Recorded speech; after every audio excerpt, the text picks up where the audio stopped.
Olá, cumprimento a todas as pessoas que estão nos assistindo agora. Este é o Terra Sobralhos Podcast. Eu me chamo Paulo Dias, sou entrevistador e apresentador desta produção. Os nossos convidados hoje são o Beto de Souza e a Patrícia Souza. Eu vou começar fazendo a minha autodescrição, tudo bem? Sou um homem negro de pele clara, com cabelos crespos longos até o ombro, usando roupas escuras, com uma camisa azul escura. Eu vou passar a palavra pro meu amigo Beto. Vamos nessa. Fazendo minha autodescrição, eu sou um homem negro retinto, tenho cabelos com dreads, uso óculos, uso alargador na orelha direita e argolas na orelha esquerda. Tô com camisa vermelha, short branco e um colar afro. É isso aí. Boa noite, eu sou Patrícia Souza, sou uma mulher negra retinta, estou usando uma bata africana, né, com algumas cores trazendo vermelho, trazendo amarelo, estou usando colar de continhas, de contas, tenho um cabelo cacheado, até o ombro, caramelo, né, por ter passado por vários processos químicos, mas o natural é preto. Boa noite, vamos nessa. Vamos nessa. Eu convidei vocês inicialmente pensando no Balaio da Preta. E assim, quando foi apresentado, eu achei sensacional. Passei aí a vários espetáculos. Acho que desde que foi a primeira vez, eu acho que eu perdi poucos. Sabe? E toda a proposta.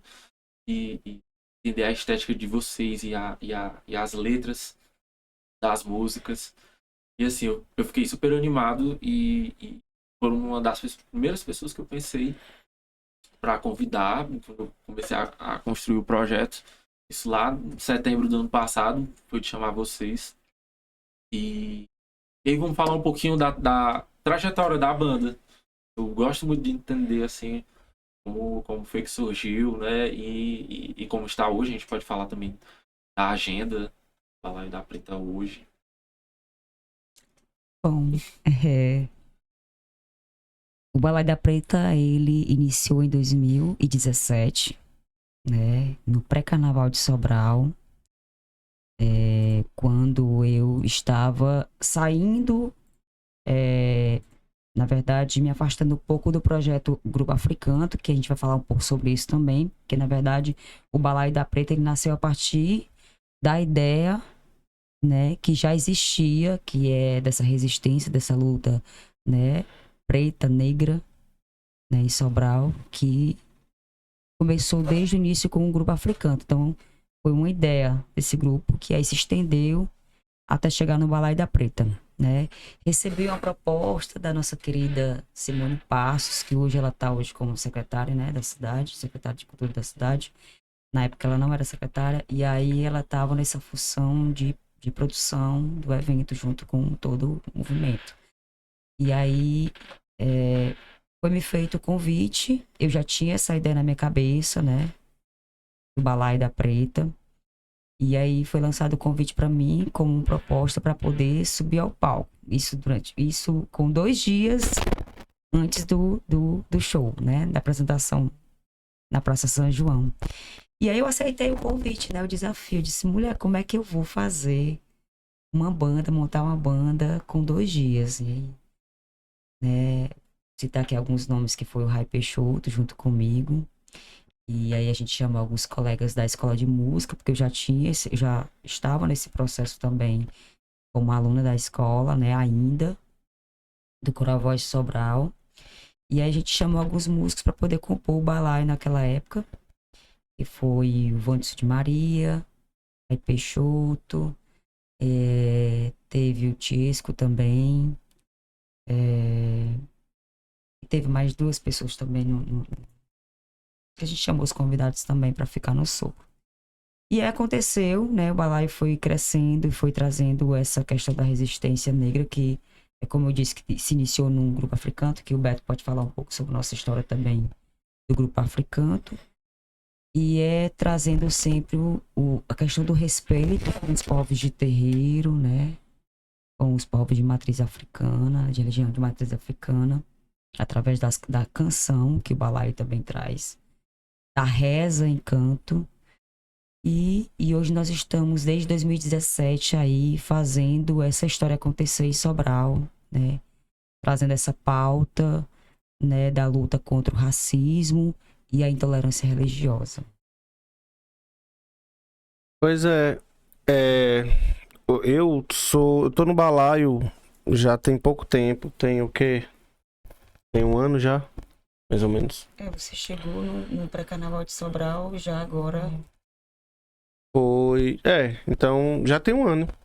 Foi né, na verdade, houve o convite, não teve assim nenhuma apresentação logo de pronto, né? A gente se reuniu para conversar, mas na verdade eu tava na composição do grupo Africanto, que como a Patrícia trouxe, foi ali o que foi o primeiro projeto, a primeira ideia que a gente pensou, né, em relação à musicalidade, né, saindo de dentro dos terreiros, né, a musicalidade de terreiro com a música popular brasileira, muito nesse viés, né? Ataulfo Alves, Toninho Gerais, né? Musicalidade que também são pessoas de terreiro e que levaram a arte que também compõe ali os terreiros, né? As religiões de matriz africana, e com essas influências, né? A própria Alcione também, né?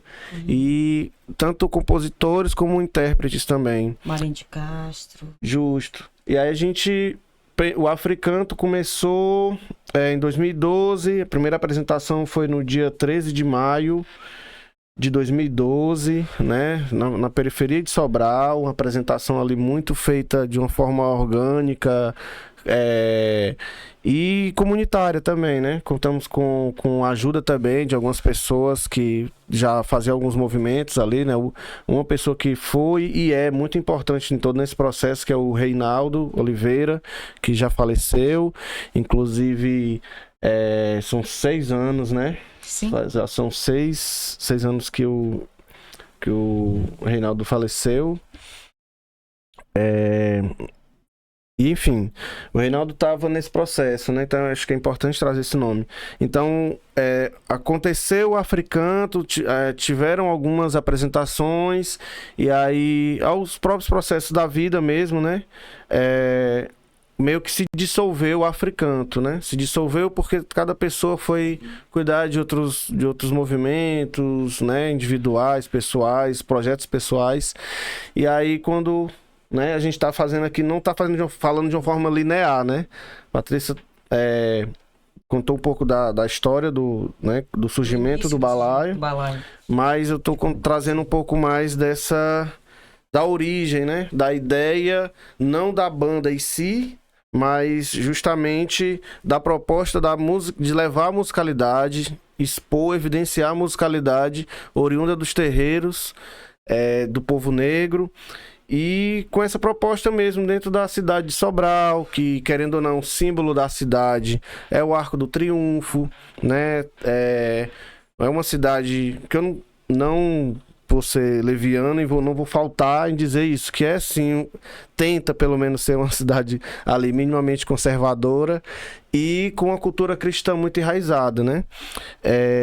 Não que seja ruim, mas meio não, invisibiliza as outras matrizes, as outras religiosidades, as outras expressões de fé, né? Que não estão ali nos moldes socialmente aceitos, vamos dizer assim. Então, levamos para... tanto isso é tão certo, que quando a gente começou a fazer as apresentações em lugares abertos, né, tipo no próprio Arco do Triunfo, na Igreja do Rosário também, sim, que foi muito simbólico, inclusive nesse dia que a gente fez a apresentação lá, que é bem no centro da cidade ali, né? Foi no 20 de novembro, inclusive, que a gente fez. Antes disso, eu pelo menos não tinha conhecimento de nenhuma movimentação em alusão ao 20 de novembro, né? A consciência negra, coisa do tipo. A não ser na escola, umas coisas bem bizarras, que vestia a gente de escravo e a gente encenava lá um negócio que remete à nossa cultura sempre à escravidão, né? E a nossa ideia sempre foi trazer as potências, evidenciar o quanto de arte e cultura que o povo negro influencia na cultura brasileira, né? Então, onde você olhar a musicalidade brasileira vai ter sempre uma contribuição do povo negro, né? Então, não só da religiosidade, mas de toda o feeling, né? Toda a sabedoria ali, a mandinga do povo negro que tem um jeito próprio ali de se manifestar e um jeito próprio de manifestar a sua cultura. Então, a ideia sempre foi essa, né? A ideia inicial, né? Até quando dá esse movimento do Africanto, grupo Africanto, se dissolver, inclusive Africanto é o nome de um álbum do grupo Tincoãs, né? Que era Mateus Aleluia, Toninho. Então tem um álbum que se chama O Africanto dos Tincoãs, né? Tincoã é uma ave. Aí esse grupo Tincoãs, que eram 3, né? Em 73, na década de 70, eles já cantavam orixá, já cantavam religiosidade, espiritualidade de matriz africana. E aí a gente também bebeu muito nessa fonte. Então o grupo Africano, o nome veio daí. Aí a partir de então, abrindo para outras possibilidades, né? Também trazendo musicalidade popular que não fale não só, né, da fé, mas dos outros aspectos da cultura, né? Então da cultura negra. Vem o Balaio da Preta, e aí, né, desde 2017, como a Patrícia já trouxe, eu acho que, né, toca ver aí como é que foi essas formações aí. Isso é tão importante que o Beto falou, que ele falou como era que a gente era tratado na escola, né? Isso também é muito pulsante, e ainda é pulsante, assim, nas minhas lembranças, por exemplo. Para você ver o quanto que é importante hoje a gente levar o letramento racial, né, para as escolas, né? Falar sobre essa questão, né, do se reconhecer pessoas pretas, pardas, enfim. Porque é como o Beto falou, antigamente, pelo menos no meu tempo, eu também não sabia nem que existia 20 de novembro, né?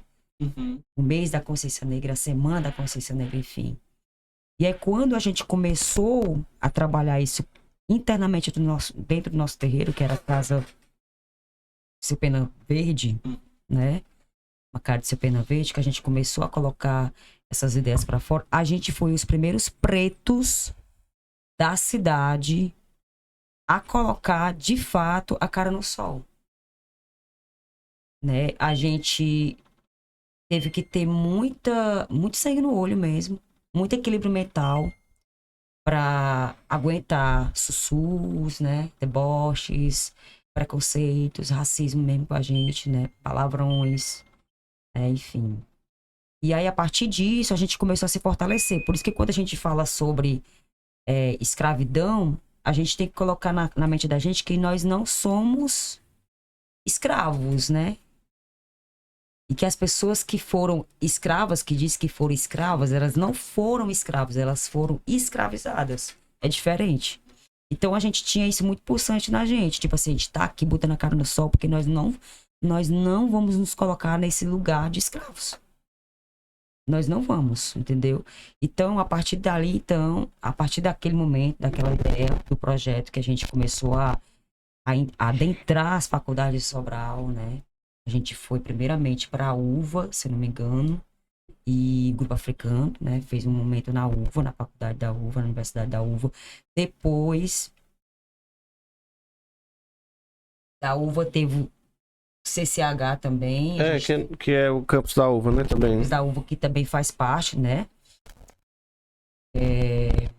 Não fui como Grupo Africano, mas já fui como Balaio da Preta pro IFCE, né?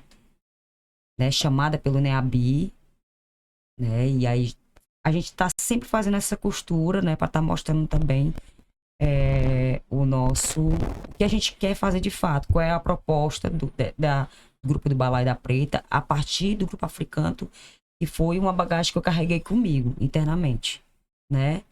Então, é muito foda, sabe? Porque, assim, é difícil, é muito difícil, a gente tá até hoje nessa caminhada, não é fácil.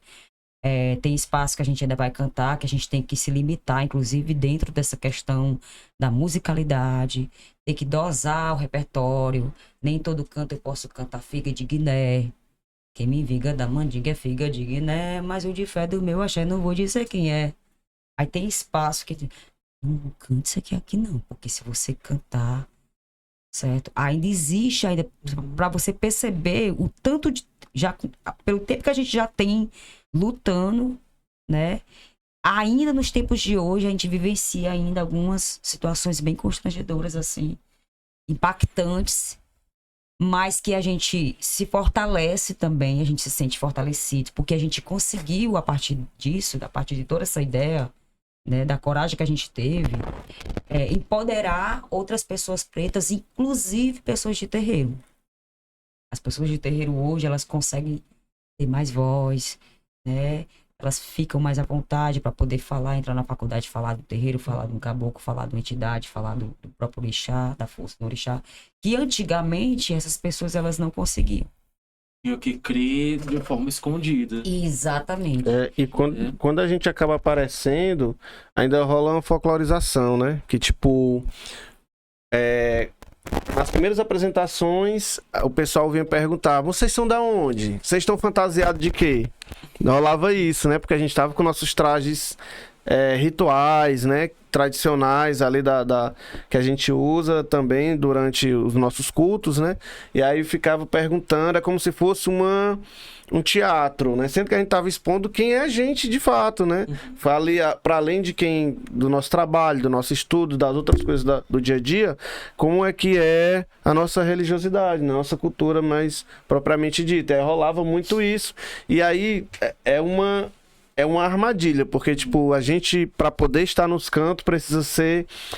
quase que... Não é que precisa, mas a armadilha você tem que se deixar ser folclorizado, objetificado, como se fosse assim...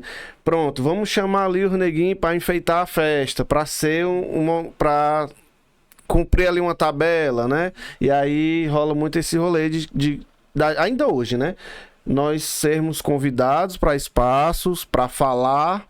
Primeiro que a gente só sabe falar de racismo, né? Uhum. O negro só sabe falar de racismo, assim, que minimamente que as pessoas negras que têm algum tipo de letramento só sabem falar sobre isso. É o chato. Chato. E aí, tipo, chama para falar sobre isso... e pronto, o resto do ano esquece, né? Então rola muito... Hoje rola esse movimento, só que parte muito também da gente. Por exemplo, esse mês é muito... Vou trazer aqui, tá? Porque é importante também. No novembro do ano passado, eu fiz uma postagem que disse assim... mês de novembro, quem quiser me chamar para falar sobre alguma coisa relacionada a questões étnico-raciais, me paguem. Porque eu não vou mais na militância. Militância eu faço o ano todinho, mas vocês só lembram de mim em novembro, então me pague. Ninguém me chamou. Eu já vi as pessoas postando esse meme dessa forma. Mas real, ninguém me chamou. Chamaram, Patrícia? Rapaz. Olha, me chamaram, Beto, mas assim, eu sinceramente, eu também fico tão desgostosa mesmo, sabe? Porque é um desrespeito. Eu acho que é um desrespeito com a gente, né? Com o trabalho da gente, com quem a gente é, né? Com o que a gente representa dentro dessa cidade, né? Para o que a gente já tem feito, o que a gente ainda continua fazendo e que eu ainda pretendo e quero continuar fazendo, né? Porque se a gente também não nos colocar nesse lugar também de êxito, né? Nós somos mestres, querendo ou não, nós somos mestres mesmo, porque a gente passa por tudo que a gente passou e também trazendo para essa perspectiva de pessoas que só vivem de dor, né? Porque é outra coisa também. Ixi, Maria, são os doloridos, né? Só fala de dor, só fala de desgraça, o povo preto só sabe reclamar. disso e daquilo. Mas são questões também de pesos, né? Que a gente não tem como igualar a vida de um preto, de uma preta que passa por situações bem precárias, com uma pessoa branca, né? Com todos os seus problemas e movimentos aí muito bem encaixados e organizados, né? Sociedade formatada Exatamente, né? para eles. O normal, né? Porque tem o normal e tem os que não são normais, né? Tem isso. Então, então quando chega nesse tempo, nessa data, né, específica, dia 20, né, que representa aí a consciência negra, dia da consciência negra, eu tento minimamente observar bastante, né? Eu também sinto a mesma sensação que Beto também sente, que é de revolta.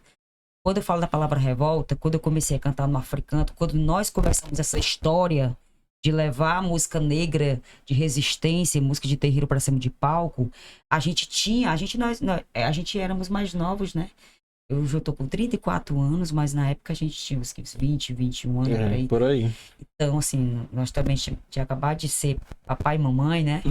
Então, nós estava no êxtase. Então, tudo pra gente era revolta, né? E hoje a gente consegue trazer essa reflexão de que hoje eu não canto mais com revolta, não é uma revolta, né? E nenhuma indignação, não é esse sentimento que eu trago pra mim quando eu vou cantar uma música que fale de preto, de preta, de escravidão. Não é mais um sentimento de revolta, mas um sentimento de que eu estou ali, uma pessoa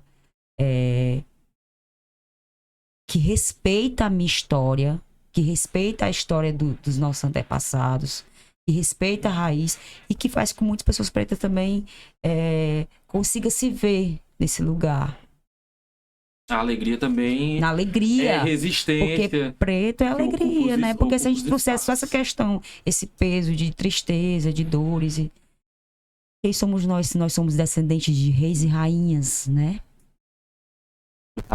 Eu gosto muito de ler, assim, eu leio sobre muitos temas. Acho que é por isso que eu quero seguir a carreira de professor.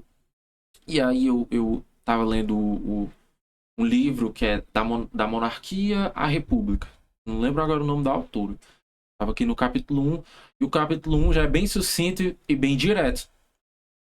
De que quando foi naquele processo ali da transição, da independência do Brasil e de Portugal, aos poucos esse movimento estava se formando, era de que das elites se juntarem com o povo. Uhum. E aí tentarem de alguma forma planejar o fim da escravidão e ocupar melhor os espaços do Brasil e fazer um tipo de resistência mais organizada. E isso na página 1. Aí chega para a página 2. Ali as elites olham e decidem, não vamos fazer assim, não, vamos fazer de outra forma. A gente se separa de Portugal, mas faz um acordo com eles. A gente continua aqui com essas pessoas sendo, entre aspas, fonte de renda, já que o fato de você não precisar pagar pessoas para trabalhar, era só ir lá trazer da África para produzir aqui, dava um lucro muito maior. Tem até o exemplo da Companhia das Índias Orientais ter sido a empresa mais lucrativa da história, né? Que era dessa época da escravidão, isso com os holandeses, mas que desde aí já foi sendo feito um pacto e essas mesmas famílias que participaram desse processo de só as elites ficarem com a maior parte dos recursos do Brasil, ele vem de lá, ele perpassou o processo de monarquia para a república, quando eles não viram mais serventia na monarquia, e tá aí até hoje. Não é à toa que quando a gente olha as dinâmicas dos recursos aqui no Brasil, eu olho muito essa questão de estatística econômica. E assim, quando a gente vai falar de economia, imagina-se na psique das pessoas. falar de economia é falar de investimento, é falar de mercado financeiro e etc. E quando eu estava vendo os dados da cesta básica, né? Eu vou me lembrar agora dos dados de maio. Vocês podem pesquisar aí, deixar para o público essa dica para pesquisar os dados do DIEESE, tá certo? Bem fácil de encontrar no Instagram. E todos os meses eles estão lançando os dados de salário ideal e das cestas básicas relacionadas a cada uma das capitais. Então eu peguei um dado de Fortaleza para basear como no estado do Ceará, né? Nosso salário é 1.412, né? Atualmente. O salário ideal tá quase 7 mil reais. Uma cesta básica para 10 dias, isso em março, hoje deve estar mais. Tava 627,27 centavos. Isso para uma família de 4 pessoas para 10 dias. Ou seja, nos 30 dias, acho que é para dar 1.881,81. Assim, a maior parte da população negra ainda do Brasil, e quando foi na libertação, entre aspas, né? Que não foi, tipo assim, libertaram os negros da escravidão, mas não deram nenhuma oportunidade. Então a gente veio carregando isso, essa elite veio carregando a maior parte dos recursos até hoje, e a gente vem lutando desde essa época, passando por processo de miscigenação forçada. Sim. E ainda hoje, assim, ainda tentam criminalizar os nossos movimentos de resistência quando a gente tenta trazer, por exemplo, o trabalho que vocês trazem é um processo histórico, né, de muito antigo, e que hoje a resistência. Uma coisa que eu achei engraçada, que assim, o blues americano, que era dos escravos, todo mundo acha legal porque é americano, né? Não tô me desfazendo da luta deles, não, tá? É que acabou se embranquecendo muito. E que fala da dor, né? Originalmente fala da dor. Mas aqui, né, pra gente falar da dor, aí ele é muito chato, porque tá falando da dor. Mas trazendo pra parte da alegria, né? Como eu fiquei alegre muitas vezes no show de vocês. Show do balaio. No show do balaio, exatamente. É uma forma de ocupar os espaços, né? De trazer. Quando eu vi e aí é o gancho que eu quero pegar para falar do Emanuel. Do Emanuel, 12 aninhos, né? Como vocês me contaram mais cedo. E eu olhei o Emanuel tocando ali na banda. E o cara, sonho de criança. Eu sou guitarrista, né? Desde pequeno eu sempre quis tocar guitarra. Eu achei assim o máximo vendo aqueles guitarristas fazendo air guitarra. E olhei o menino ali tocando na percussão. Eu, caramba, sonho de criança total. Aí eu queria perguntar pra vocês também sobre ele, sabe? Como é que é essa história... Pois é, o Emanuel, ele chegou nesse caminho, né? Na verdade, desde pequenininho que a gente incentivou ele. Inclusive, a primeira apresentação do Grupo Africanto, né? Ele era um recém-nascido ainda, né? Tava com um mês, mais ou menos. E aí foi quando a gente foi pra uma praça, com a cara e a coragem, com os amigos. A cara, a coragem e o atabaque e a caixa do Crais. E a caixa do Crais. Muito obrigada, Crais. Quadradona. A gente tem que agradecer muito ao Crais, né? Que naquela época a gente tinha esse fortalecimento.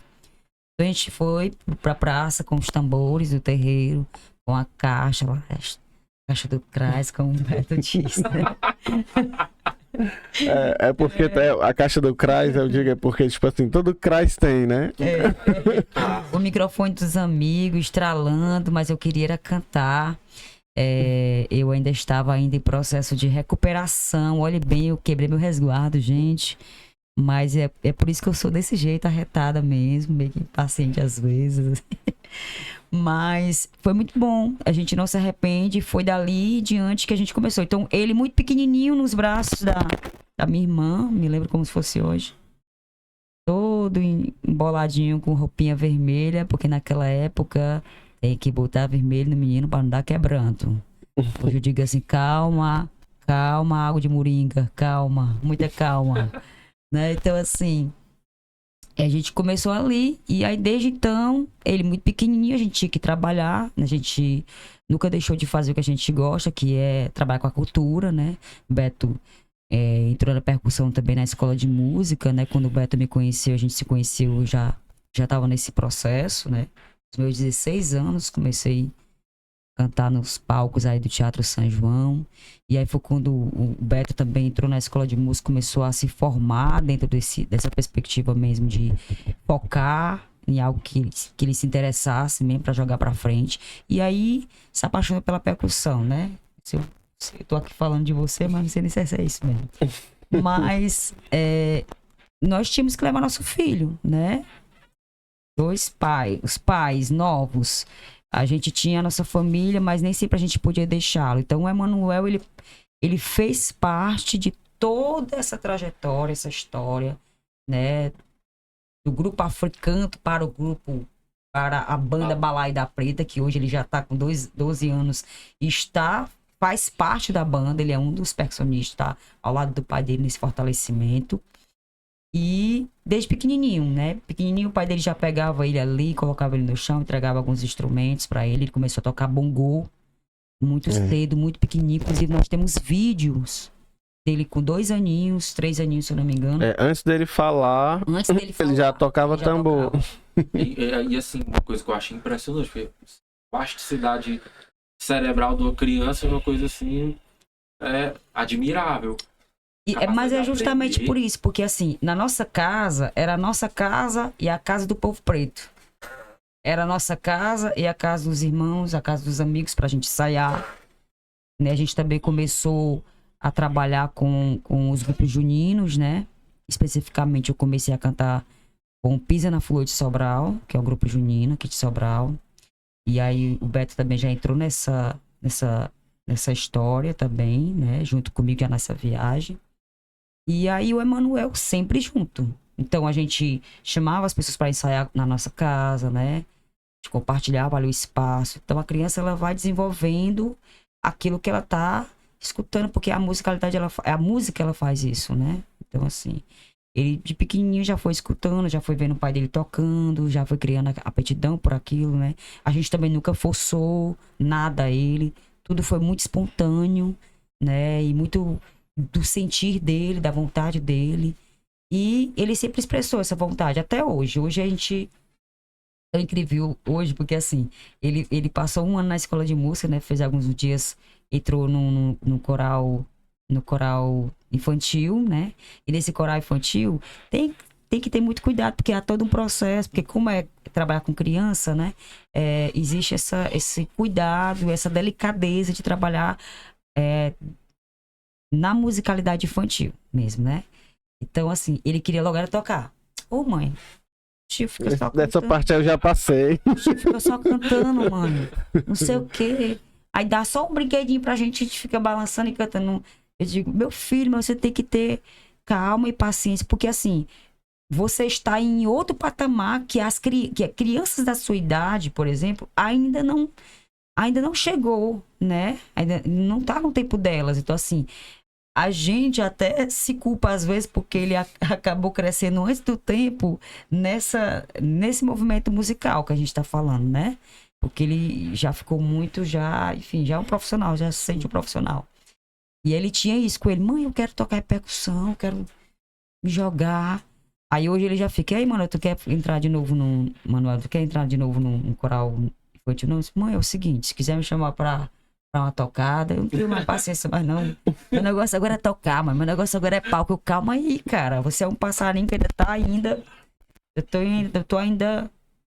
Ele sabe? gosta de partir pra ação da emoção do palco. Ele né? tá muito disso, mas é justamente por conta da nossa criação com ele, né? Foi essa liberdade que a gente deu pra ele de pequeno, né? A gente também trouxe essa segurança pra ele. Eu sempre, como até hoje eu converso com ele, olhando pra ele, você é maravilhoso, você é um artista. Eu sempre empoderei meu filho, né? Eu como mãe, sempre dei muita força pra ele, de muita conversa, a gente sempre teve muita conversa. A gente é muito amigo, né? Eu acredito que eu e meu irmão, meu filho, a gente é muito parceiro mesmo, assim, para além de mãe e filho. Acho que a mesma ligação que ele tem com o pai dele, ele tem comigo. E é isso, hoje ele tá aí um homenzinho, né? Que ele diz que é um homenzinho, que ele não é mais um bebê, que às vezes eu chamo, ô neném, ele diz, mãe, por favor, me Eu chama já de tive neném, isso com a minha mãe. que eu já sou um pré-adolescente, mulher. Aí, A pressa de viver dos jovens. aí tipo assim, eu vejo, a gente fica até assustada, a gente fica assustada, assim, às vezes eu converso com ele, né? E aí eu fico assustada, eu, pô, meu filho tá querendo ir embora de mim já. Ele fica, ai mãe, olha como eu já tô ficando muito, tá criando até pelo já, um bigodinho aqui, ó, procurando aqui, ó. Procurando um bigode que não existe. Então é isso, né? E hoje ele tá aí com a gente com o balaio, né? E aí a proposta da entrada dele já foi no recomeço do balaio, porque assim, o balaio, a gente movimentou a banda até o final de ano, né? Da virada de ano de 2022 para 2023. Foi isso. E aí aconteceu algumas situações, né? De mudança também de músicos, de todo esse processo que toda banda passa por questão de crises mesmo. E aí a gente deu uma parada com o balaio, né? E durante todo esse tempo, o balaio sempre foi esse balaio de entradas e saídas. A gente sempre deixou muito à vontade, né? Hoje que a gente tá com uma banda mais fixa, assim, mas todos os colegas, amigos, convidados sempre tiveram nesse movimento de entrar e fazer uma tocada com balaio, já ir para outros projetos. A gente nunca teve essa situação de fixar realmente a banda. É tanto que já passou pessoas maravilhosas pela banda. Bárbara Xavier, Adilson, né? Que eu me lembrei agora também, que é um cara da escola de música. Do sax. Adilson Eu já do gravei sax. uma vez com Ele assim, foi o vídeo. primeiro, ele foi um dos primeiros, né? Ele esteve na primeira apresentação, no primeiro show do Balaio da Preta, em 2017. O Adilson estava comigo, né? O Chesco e o Aldisco, que são os metais, eram os metais. É o Tisco. Não era, é o Tisco dos metais, eu me lembrei Do sanfoneiro, né? do sanfoneiro. Não, é É outro Chesco. Se eu não me engano, acho que eu gravei com ele também. Coisa Então, assim, bem passou rápida. pessoas maravilhosas, né? Edson Café, Lelê, o Lelê, né? Que é um ótimo percussionista também, um cara fera também. Que essa galera ainda está nesse processo, sempre que a gente precisa, é uma galera que tá aí. Como eu disse, o Balaio, ele é um espaço de acolhimento, né? De acolhimento. Então, aí o Emanuel entrou já em 2023, quando a gente lançou o projeto Abre Caminhos, né? Esse projeto ele foi pensado por duas mulheres, né? A minha pessoa e a pessoa da Argentina Castro. A gente pensou juntas esse projeto Abre Caminhos para abrir os caminhos realmente do balaio, né? Trazendo essa perspectiva, trazendo a força de Exu, né? Que é o orixá do caminho.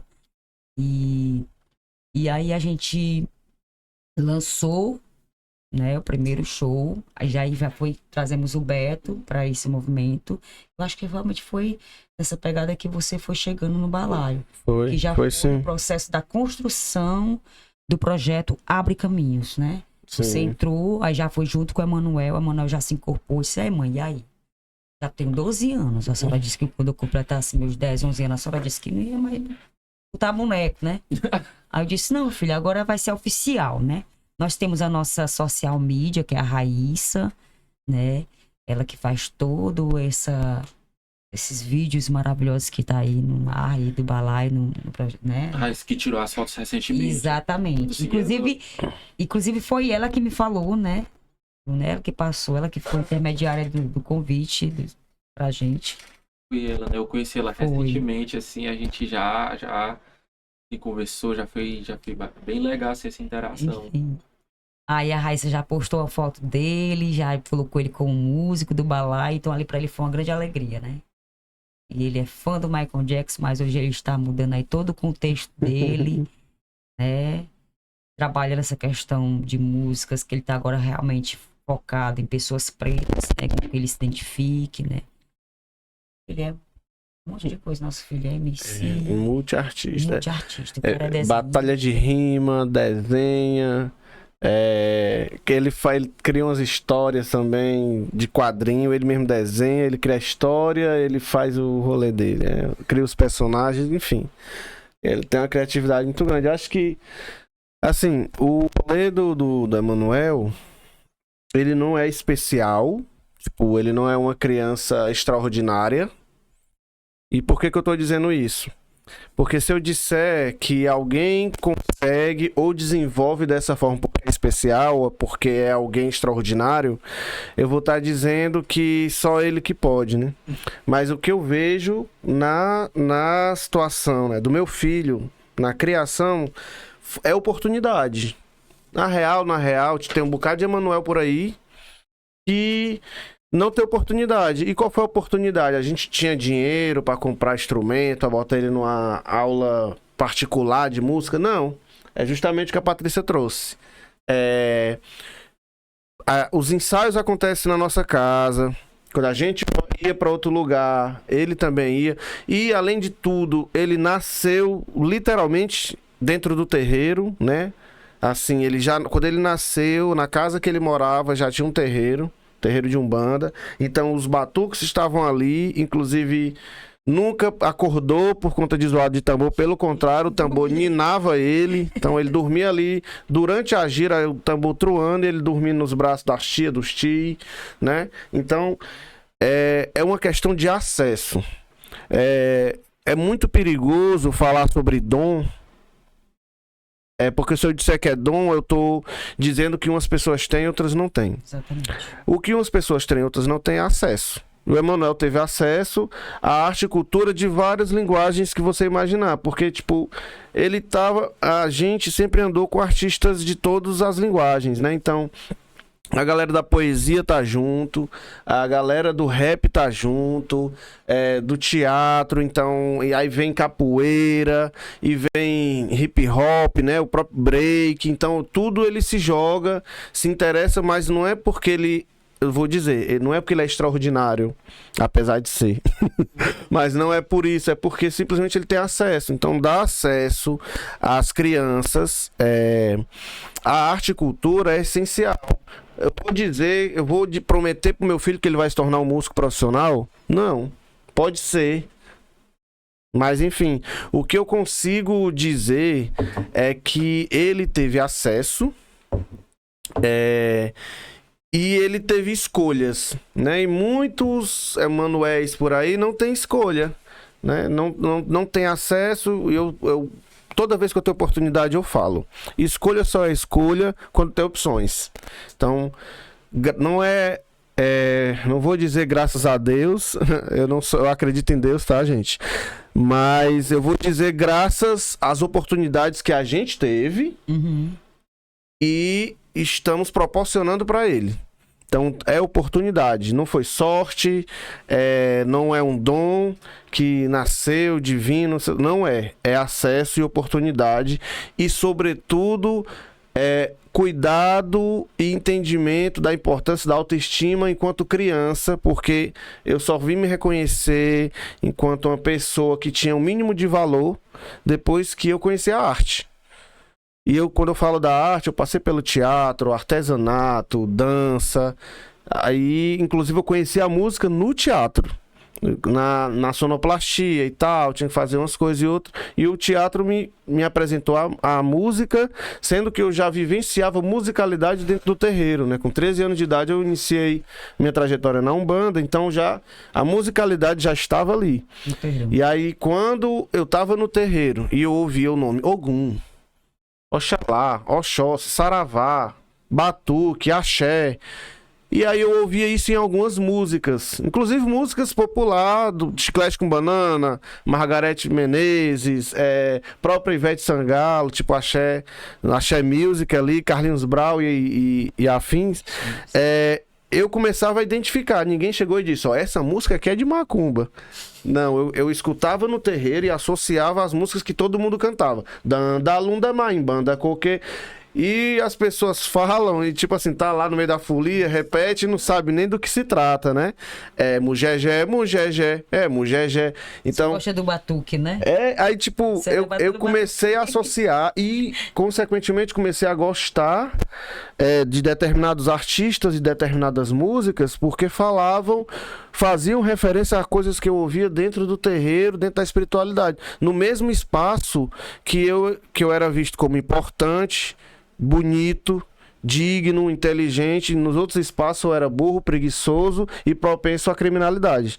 Então o terreiro me valorizou, me deu esse acesso. E a partir do terreiro eu tive um pouco né, de entendimento, de autoestima. Conheci o teatro. A partir do teatro me envolvi com a música. Como é que eu vou dizer? A música já existia ali, né? Musicalidade. Mas a música num conceito mais comum, mais senso comum ali do que é música, né?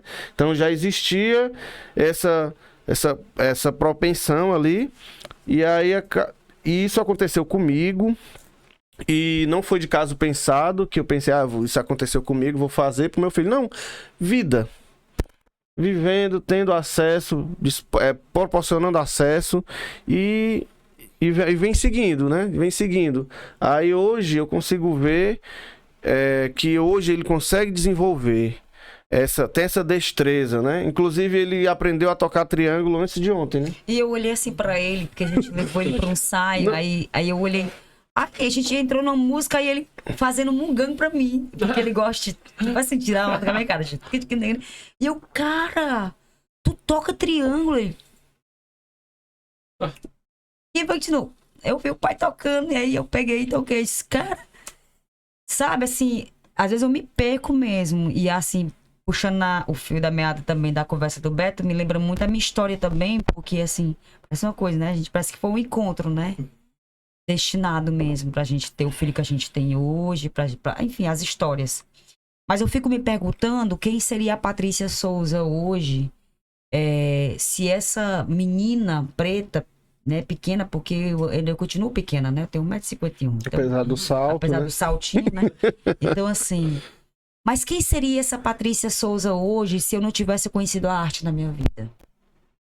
Se eu não tivesse conhecido, por exemplo, o teatro de rua, que também foi aonde eu comecei a me empoderar, me enxergar, né? Ter um pouco mais de autoestima, né? Me sentir um pouco mais bonita, porque a gente está condicionada a nos sentir, a nos colocar nesse lugar de feios, né? De imperfeitos. Eu, pelo menos, hoje ainda, com meus 34 anos, tem momentos que eu passo ainda, que eu fico ainda... nesse impasse de beleza, de ter que estar perfeita, porque se eu não estiver perfeita eu não estou bonita, né? E isso é um incômodo que eu tenho trabalhado bastante dentro de mim, porque aí quando eu me lembro de quem eu era antes de chegar a esse patamar que eu estou hoje, como Patrícia Souza, uma mulher que é conhecida em Sobral como cantora, quem seria eu, né? Se não fosse a arte. Então, pra gente é uma grande alegria falar do nosso filho, porque é como se o que a gente passou, a gente não quer que ele passe. E se ele está nesse movimento, a gente também tem que ter muito cuidado com esse processo. Porque como o Beto falou, ele não é uma criança extraordinária ou perfeita, né? Né? Enfim, ele tá dentro de um processo de aprendizagem. Mas assim... Eu também passei por tudo isso, né? Teatro de rua, que foi a minha primeira experiência de teatro. E aí a escola de música também foi um espaço que me deu essa oportunidade, que abriu outras portas para mim, várias portas para mim. Eu participei do Ídolos, né? Sério? Sério, eu fui representar Sobral em 2015. Caramba! Fui junto com a Dani Mendes, né? Eu era uma menina, né? A Dani Mendes, cantora, lembrei. né? De música popular brasileira, de samba também. Uma ótima sambista, colega minha do coração. Amo ela, maravilhosa. Foram vocês duas lá. E aí a gente foi, junto com o Du Azevedo também, né? Sei. A gente foi representando Sobral, a escola de música fortaleceu, né? Eu era uma menina que não tinha, enfim, eu não tinha uma vida financeira, não tinha recurso, não tinha renda, não tinha nada. Então eu era uma criança, né? Eu era uma menina ali que estava nascendo nesse... Mas a escola de música, né? Em nome do Maestro Brasil, Kelly Brasil também, que foram meus professores, meus primeiros professores, eles me deram muita força e me incentivaram a, vai lá, você tem voz, você consegue. sabe, quando a gente começa, tudo que a gente começa quando a gente é novo, né, e pequeno, enfim, a gente tem assim um fogo, né, uma energia. Né? Eu vou. E eu era a menina que topava tudo. Tudo, mas só tudo. Participava também de projetos, do Levante Popular da Juventude. Tem N situações também que eu já participei de Sobral, que a minha voz tinha que estar ali, né? Então, falando dessa parte da escola de música, eu topava tudo. Vamos lá, você vai apresentar Sobral, vai apresentar a escola de música. E me joguei. Não foi, né, dessa vez, não aconteceu, né? Eu também não me frustrei tanto, porque eu passei, eram 5 etapas, né? Eu passei na primeira e na segunda e na terceira. Quando chegou na terceira vez, o cara do Ursinho Puff passou na minha frente. Ursinho Puff. Ursinho Puff. Então, assim, eu cantei a música da Maria Rita, né? Cara Valente. Minha última música eu cantei. E aí os jurados olharam pra mim e disseram que eu tinha talento, que eu tinha uma voz daquela forma muito delicada deles, muito educada. E a gente tinha que passar por um processo antes de chegar naquele jurado. Nas audições que passam na TV. Tinha outro processo lá em Fortaleza. Foi em Fortaleza que a gente foi, na época. Pra você ver. Antigamente, pra mim, pra Fortaleza, parecia que eu tava indo pros Estados Unidos, né? Era longe, era uma coisa assim. Fortaleza. Nossa, eu vou viajar. Vou viajar. Hoje em dia, se eu puder ir todo final de semana, eu tô lá, né? Então, assim, hoje em dia eu tenho outros processos, eu tenho uma história de vida, né? Já de idas e voltas de Sobral a Fortaleza, né? Cantei, já cantei com mulheres maravilhosas lá de Fortaleza também, que é o samba delas, né? Participei de movimentos da cidade também. Então, é isso, né? Eu acho que eu não seria ninguém se eu não tivesse conhecido a arte na minha vida. Acho que eu seria apenas uma menina preta, negra normal da cidade, ou que ainda estivesse ainda nesse processo de auto se conhecer. Então, eu devo muito às pessoas que entraram na minha vida, né? Hoje eu estou retornando pro teatro, né? Fazendo aqui a rebaba da nossa conversa, trazendo aqui a água da moringa para poder terminar aqui. Hoje eu estou retornando para o teatro, né? Hoje eu faço parte, sou atriz do Teatro Negro e Diversidade de Sobral. E vem com outra perspectiva, que é um teatro de pretos para pretos. É uma coisa que a gente também não vê. Aquela coisa, quando pensa teatro, a gente já imagina aquela novela da Globo, SBT e etc. E aí você vai na novela, quase não tem personagens que se pareçam com nós. E quando tem, reforça o estereótipo negativo, né? Geralmente é isso. Nosso passeio essa proposta de teatro de pretos para pretos, né? Teatro Negro e Diversidade, né? Nós temos aí o Elmo Ricardo, que é nosso diretor e o cara que começou toda essa história. E é trazendo essa uma nova perspectiva, como eu falei, né? Falando das nossas histórias, né? Que nos atravessa e das nossas... que nos fortalece e das nossas vitórias. Né? Por que não falar das vitórias também? Por que não, né? A gente tá aí para isso. Trazendo essa alegria. Eu assim, me identifico super com o relato de vocês. Eu comecei a tocar com 14 anos, né? Antes dos 14, eu já tava sendo aquele menino afoito, no meu caso era pro rock.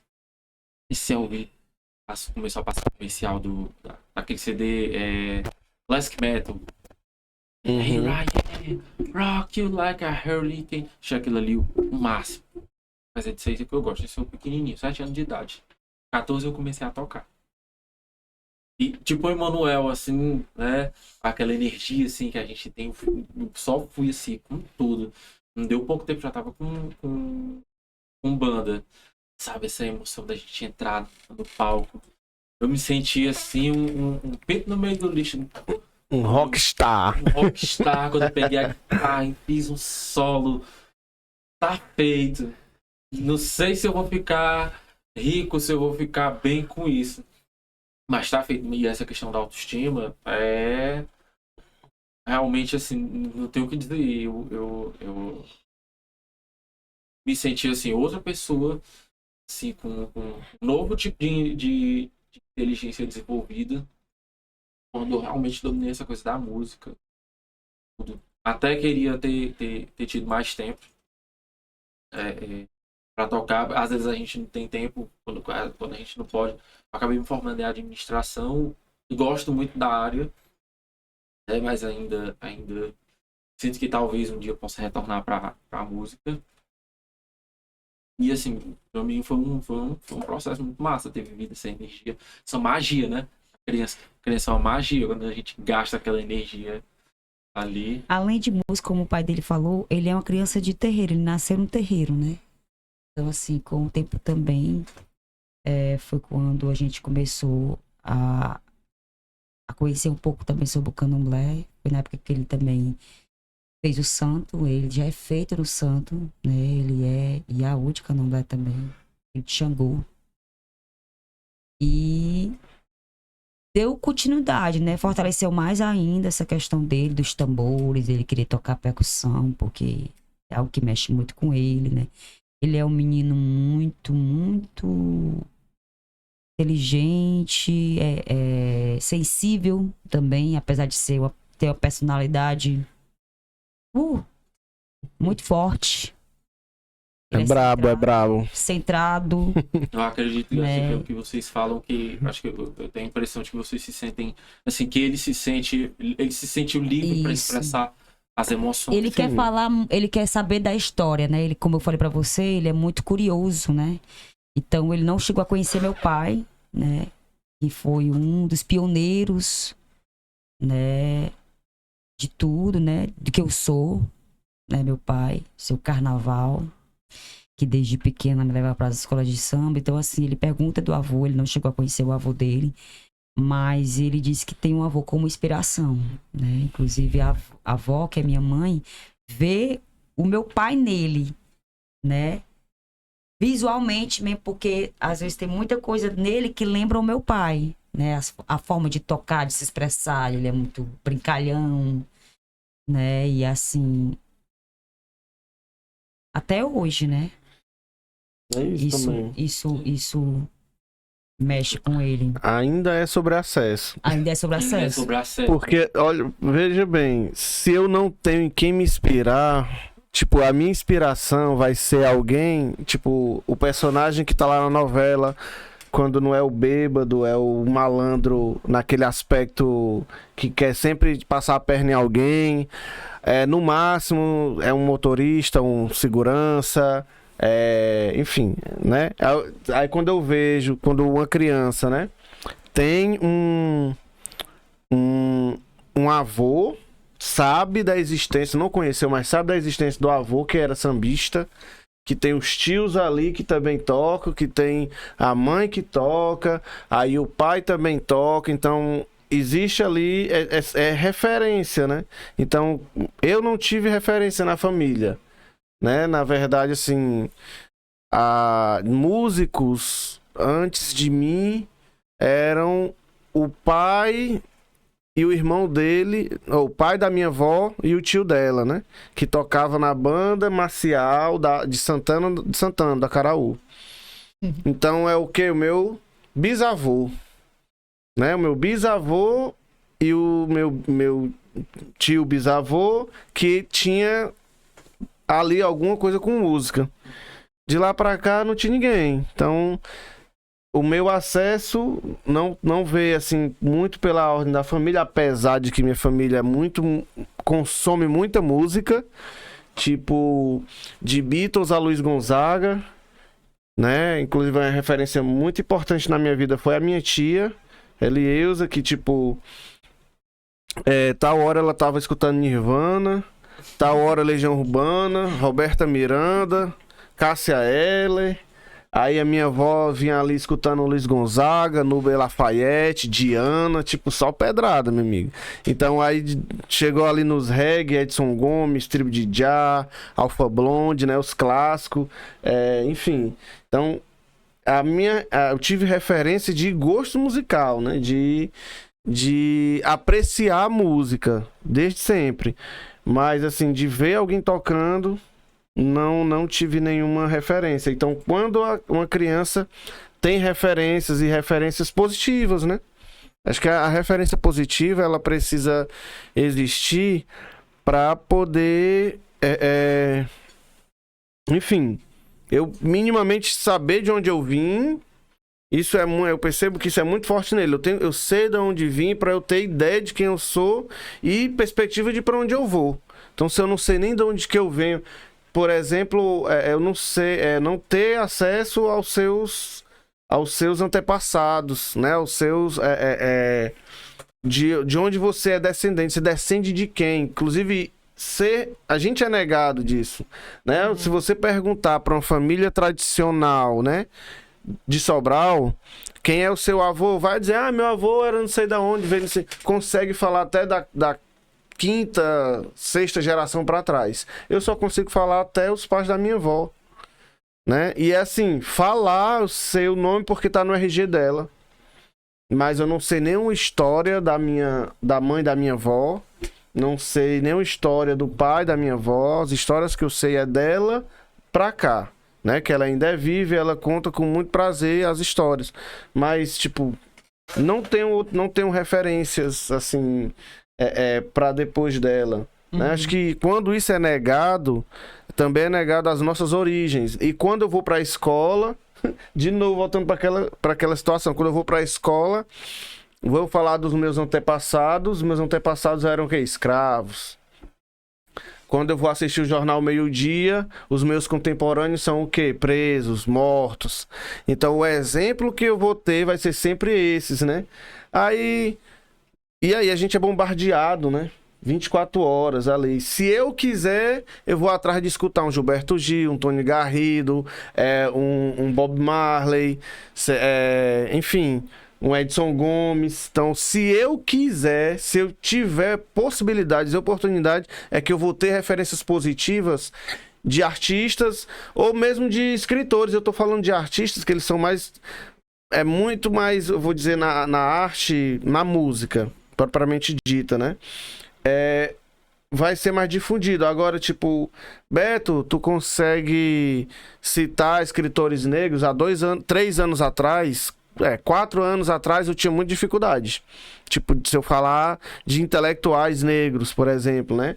Hoje eu já consigo ter um pouco mais de acesso, mas não vou ser aqui hipócrita de dizer, eu sou um grande leitor de Milton Santos. Não sou. Conheço, sei de algumas referências, mas tipo assim, eu não tive acesso, não tive uma família que teve acesso, né? Tipo, a minha avó, ela sabe ler muito ruinzinha e escreve o nome dela. A minha mãe já consegue ler e escrever. Eu consegui concluir o ensino médio e entrar na universidade, né? Mas não consegui levar o curso adiante. Consegui ainda passar 2 semestres no curso de música, trancos e barrancos.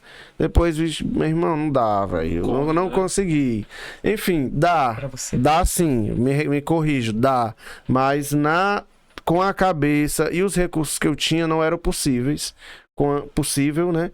Eu segui. Pretendo aí, né, futuramente, quem sabe, ver um curso superior e tal. Porque assim, precisa, né? Precisa, não é uma... Muito. Eu, pelo menos, eu quero me tornar uma pedagoga. Eu quero estudar história ainda. Eu acredito que eu me tornando uma pedagoga, vou fazer muita diferença dentro da escola, enfim, nos espaços de educação, para trazer muitas bagagens aí, né? É uma área que lá em casa, assim, dá demais. A mãe tô com 2 irmãs na faculdade. E eu sempre, desde adolescente, não quero ser professor, não. O que eu quero ser hoje, professor. Meu caso é mais um ensino superior.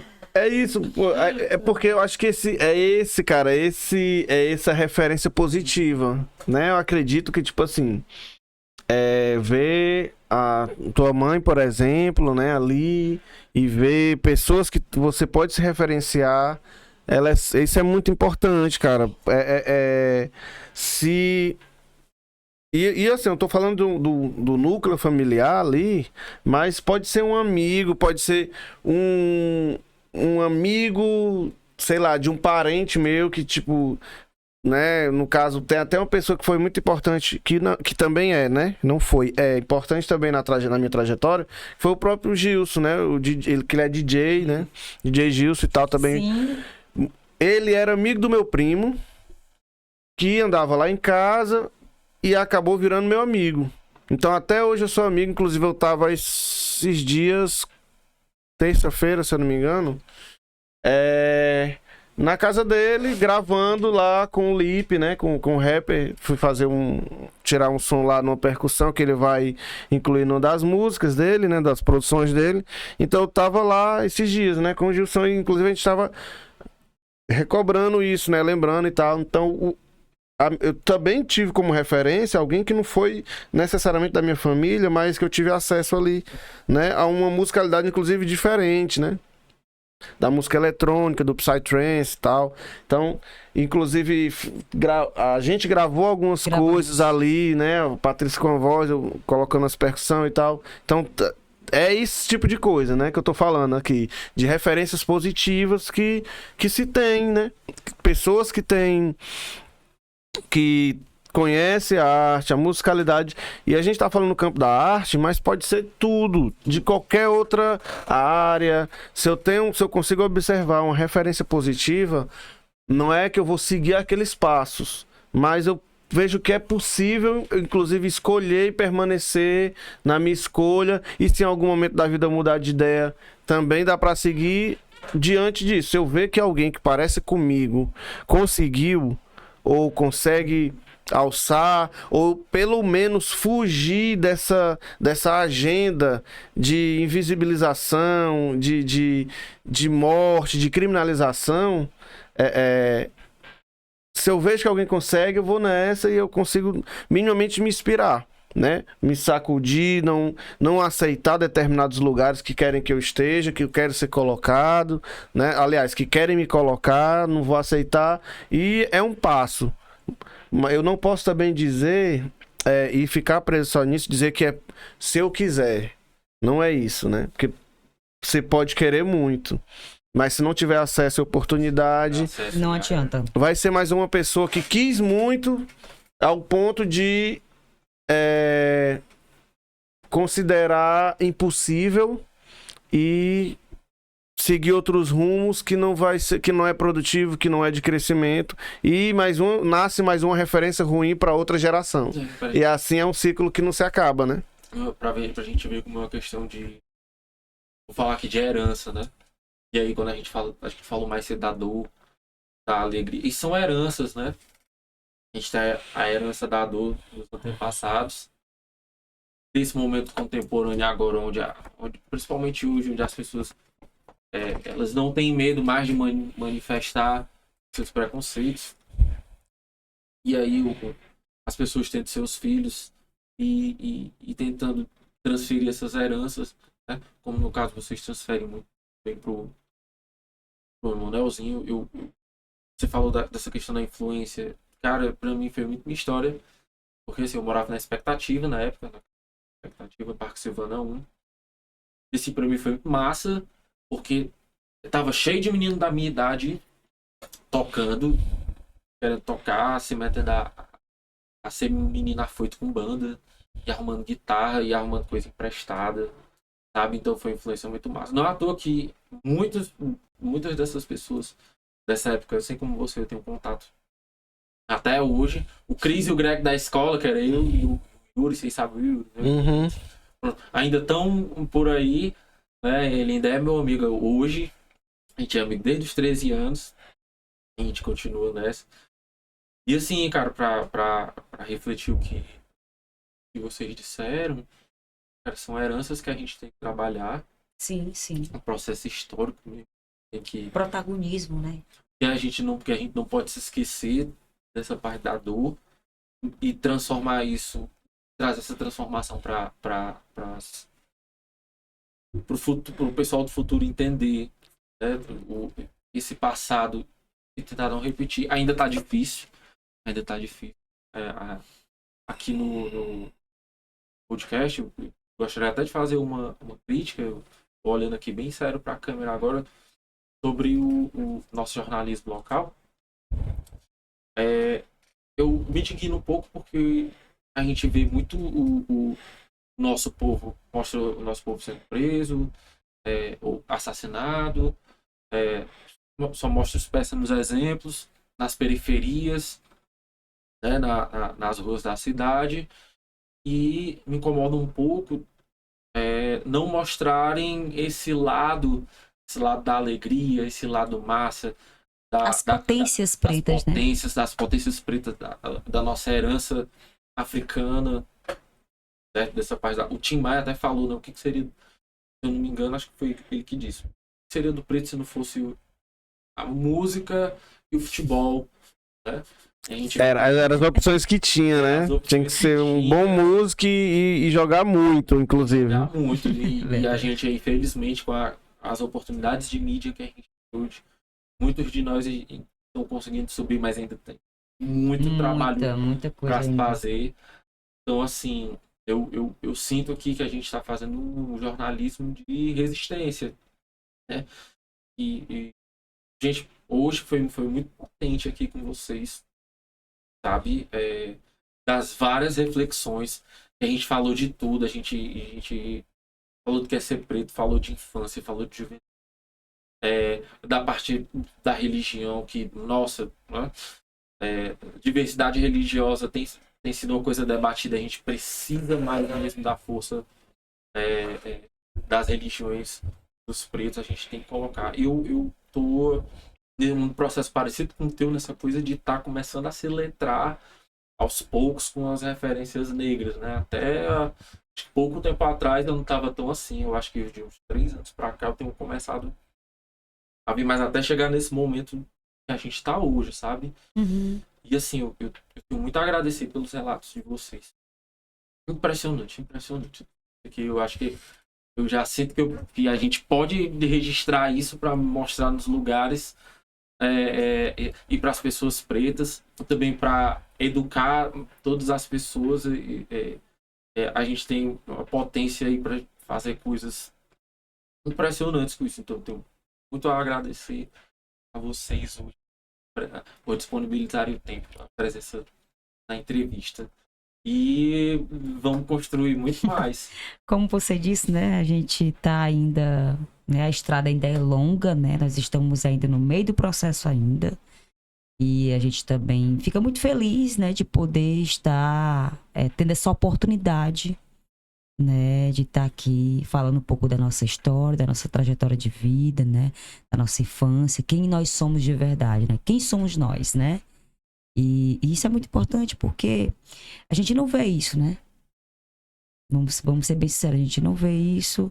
E eu tenho toda a certeza do mundo que você vai ter toda sorte, né? É só o começo de muita conversa boa que vai ter por aqui ainda nesse espaço, né? De muito axé, de muita luz. E abrir esse espaço, abrir esse jornalismo aqui, essa conversa, esse podcast com a gente, né?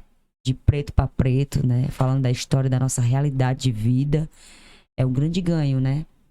E o Balaio hoje está aí, continuando essa história, né? E a gente fizemos agora o último show, que foi na Feira Literária do Ceará, que aconteceu ali na Praça São João, que foi muito lindo, onde o Balaio chegou com uma nova corpagem, né? Com uma nova ideia de abrir o leque de possibilidades para além da música de terreiro, da espiritualidade, trazer o samba, e aí trazer o funk, né, Beto? Trazer o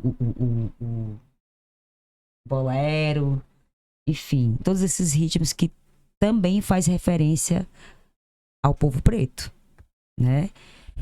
E aí a gente também, nós estamos aí com a banda completa, né? O Eltinho da Viola, falando aqui dos músicos aqui, o Eltinho da Viola. Eu nunca falei com ele. Rai Peixoto. Com o Eltinho, mas guitarrista. Maravilhoso, nosso mestre aí, né? Demais. Nós estamos aqui com o Eltinho na viola e o Alisson agora na batera, né? Aí tem o Beto de Souza na percussão junto com o Humberto Emanuel. Nós temos também nosso parceiro Ed Café, Edson Café, que também está com a gente nessa. E nós estamos hoje com a nossa produção aí, né? Raíssa, como nosso social media, e Simon, né? Simon Lopes aí como nosso produtor. Maravilhoso. Isso. É isso aí. É importante espaços serem ocupados, pensados para pessoas que pode acrescentar, né? Então acho que fico feliz também pelo convite e sempre que possível estar nos espaços para falar um pouco, não necessariamente de mim, né, mas a minha história, a minha trajetória é atravessada e atravessa de várias pessoas, né? Poderia passar aqui muito tempo falando de referências mil, ancestrais, contemporâneas. Muita coisa, né, que vai fugindo até inclusive da mente da gente, porque a história é longa. Se for para lá da nossa história de vida, a história é muito longa, porque cada uma aqui tem os seus atravessamentos. Eu tenho os meus atravessamentos, assim como o Beto também tem os atravessamentos dele, mas como somos pessoas pretas, periféricas, muita coisa liga, né? E aí, é Passa. isso. Também tô falando, é importante, né? Tô falando para quem estiver ouvindo e vendo a gente, né? É importante ressaltar que nos espaços que a gente puder ocupar, a gente precisa ocupar com qualidade, porque e também não cair nas armadilhas de fetichização. Tipo, vou colocar aqui porque tem que ter uma representatividade, né? E aí coloca uma pessoa minimamente ali para representar algo, né? Mas assim, acho que a gente sempre se qualificar, buscar ouvir, conversar com pessoas que possam acrescentar no nosso aprendizado, né? No nosso desenvolvimento. Então, o convite e o desafio é justamente para estar nos espaços, para ocupar os espaços, ouvir e também falar, e falar muito, né? Porque silenciado a gente já foi pra caramba, então é importante. E eu falo, amigo, eu estralo mais do que uma matraca, se deixar é sucesso. É muita responsabilidade, né? A gente tem que ter e falar, como o Beto falou agora, a gente tem que agradecer pelos espaços, estar nos espaços sim, mas também com muita responsabilidade com o que a gente vai falar, né, principalmente, e ter essa observação muito bem centrada, né, para saber quem é quem de fato, né, porque a gente também já está cansado, né, de estar nesse papel e nesse lugar, de estar sendo usados, literalmente, né? Como referências e vamos colocar aqui para poder ficar tudo bonitinho. E aí acabou aqui, bateu foto, ó, foi feito esse trabalho aqui, tá vendo? Até o ano que vem, até novembro do ano que vem. Tchau. É tipo isso, mas massa. Mas eu quero muito aparecer bom. o ano inteiro, muito bom. Importante, viu? Paulo, agradecer, né, a você pelo convite, né, agradecer a você, né, muito feliz, e aí vamos nessa construção, nesse aquilombamento. Eu acho que esse espaço aqui também vai ser o espaço de aquilombamento, viu? Segure, e vai vir muitas águas aí. Bons ventos. Axé pra nós. Axé pra todos. E agradecer a audiência das pessoas que estão nos assistindo aqui. Esse registro dessa entrevista ele sirva para ser bastante educativo para o público. Então, nesse sentido, é que sugiro que compartilhe esse vídeo. E aí, e esse nosso tipo de registro, eu falo isso para o público aqui, para a câmera, para que ele seja utilizado para educação, para conscientização, para a gente trazer um ganho aqui para a cidade de Sobral, e que nos novos debates a gente, quem sabe, no futuro construa uma herança melhor aí para nossa posteridade. Então, agradecido. Axé. Massa, valeu.